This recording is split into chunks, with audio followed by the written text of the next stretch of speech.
ঋষি দুর্বাসা কেন এই তিনজনকে অভিশাপ দিয়েছিলেন? আগেকার দিনে পান থেকে চুন খসলে দেওয়া হতো অভিশাপ। এমনই এক ঋষি যিনি তার ক্রোধ আর অভিশাপের জন্য প্রসিদ্ধ। তিনি হলেন ঋষি দুর্বাসা।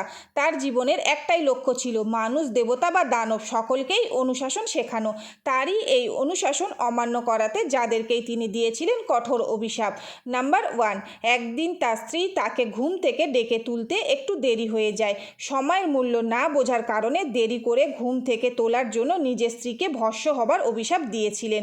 নাম্বার 2, দুষ্মন্ত দীর্ঘদিন শকুন্তলাকে না নিতে এলে স্বামীর বিরহে আত্মহারা হয়ে ভাবে বিভোর হয়েছিলেন শকুন্তলা। সেই সময় কর্ণমণির আশ্রমে আসেন ঋষি দুর্বাসা। ঋষির ডাকে সাড়া না দেওয়ায় শকুন্তলাকে অভিশাপ দেন। যার চিন্তার জন্য অতিথির এমন অপমান করলেন, সেই ব্যক্তি একদিন শকুন্তলাকে মন থেকে মুছে ফেলবে। নাম্বার 3, একবার ঋষি দুর্বাসা ইন্দ্রকে পারিজাত পুষ্পের মালা দিয়েছিলেন, কিন্তু ইন্দ্র ধনসম্পদের অহংকারবশত সেই পুষ্পমালাকে সাধারণ পুষ্পমালা ভেবে তার হাতিকে দিয়ে দেয়। এরপর ঐরাবত ওই মালাটিকে পা দিয়ে পিষে ফেলে। তার দৈবমালার এমন অবস্থা দেখে ইন্দ্রসহ সমস্ত দেবতাদের অভিশাপ দেন, দেবতাদের সমস্ত শক্তি ও ঐশ্বর্যের বিনাশ হয়ে যাবে।